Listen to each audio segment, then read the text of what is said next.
Second Hour out of Melbourne is a brand reasonably well known to us watch fans, but certainly very obscure to the average person on the street. And even in our home country of Australia, unfortunately you're either familiar with shopping centre fashion brands or the usual luxury offerings. This is a real shame since there is so much value on offer here, with impressive technology from the case and bracelet to an intricate dial. And also, the brand owner's long and solid relationships with partners in China means that you can benefit from years of negotiations and prototyping. And trust me, you will see proof of that today.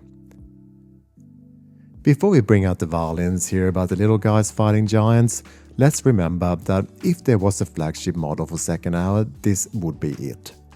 The Mandala, I believe, is still the best-selling model and has been iterated on a few times and now in many different color combinations. But my own personal favorite was always this silver blue. It's subtle, beautiful, and I feel it can be worn with almost anything. And down to its solid specs, you would never have to worry about babying this one. If you're watching this today, it won't be the only video you're researching before you buy. So what I can offer you in this video is some extremely tight macro shots, perhaps a couple of different strap options to review, and also a very detailed Lume inspection. There are chapter markers throughout, and if you hit that like and subscribe along the way, I would be grateful, of course. So let's get around this Mandala.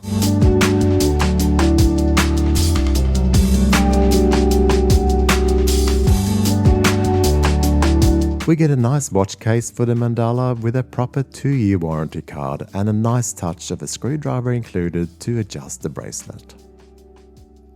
The diameter of the watch is exactly 40mm and 42.8 including the crown. Lug to lug is 46mm and it is 11.4mm thick. Lug width is 20mm and size for me on bracelet, it weighs in at 148 grams.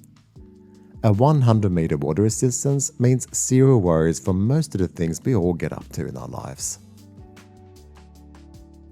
The main event of this watch is this Mandala pattern on the dial.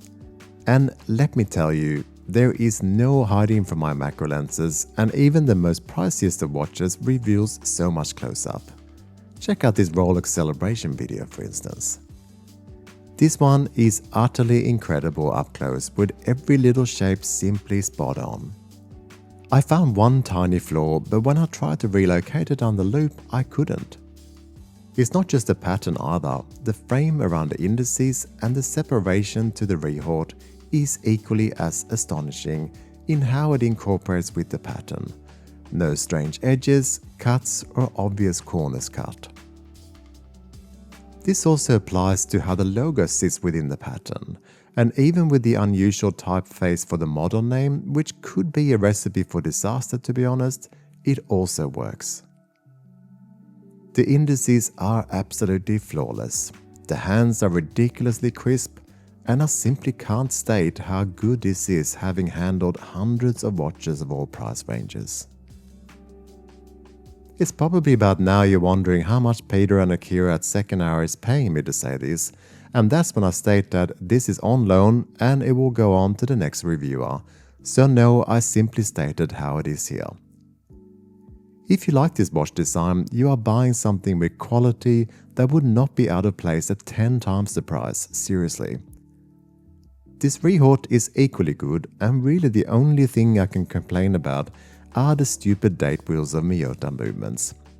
When they're in double digits, they are just too small.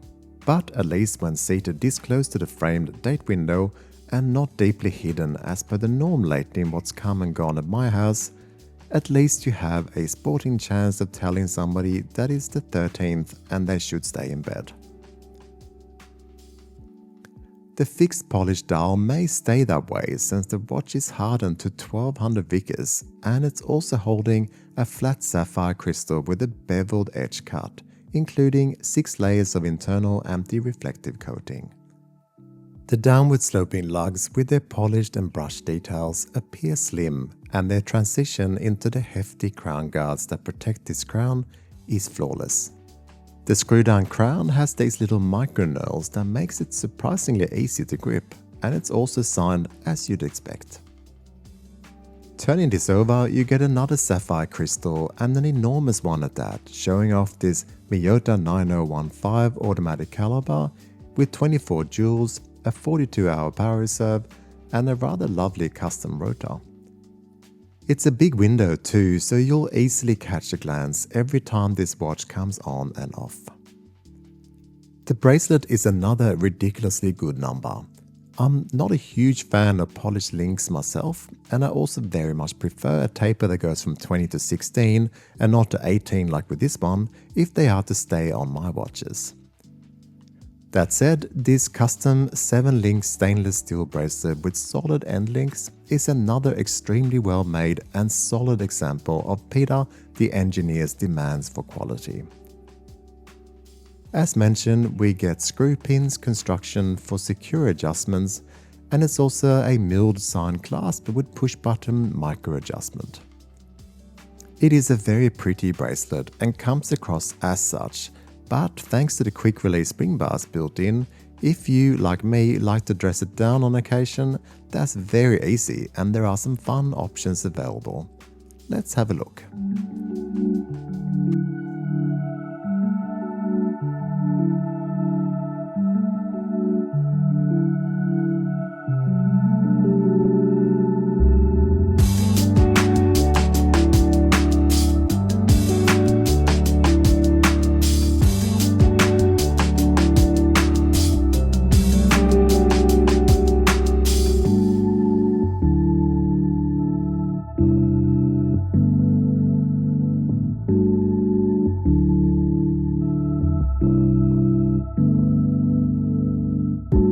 The Lume is hardly surprising, very good with BGW9 on all hands and indices.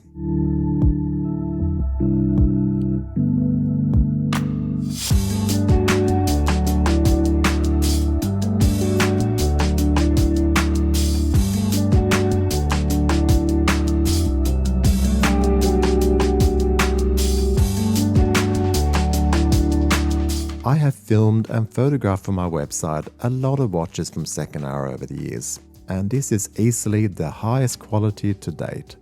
So your choice in the matter comes down to two things: price and design. At 920 Australian dollars or around 560 US dollars, it is a ridiculous bargain for the quality on offer here. That leaves design. Every watch design this brand produces is out of the ordinary and highly individual. I know some of you love some of Second Hour's watches and others leave you cold, and that's okay. We are all like that. I am fickle as anything over tiny details such as a logo that doesn't agree with me, date wheels that I always carry on about, and boring uninspired watch designs. This is not that. The Mandala is a future classic and should be on more wrists. Even if you don't like this silver blue as much as I do, there are tons of other combinations on the site, and you should check them out. And if you're not over the moon on the bracelet like me, just think of how good this will look on your favorite few straps that you may own or look at buying. So what do you think of the Mandala from Second Hour? Do let me know in the comments. Thank you for watching as always, and I'll catch you next time.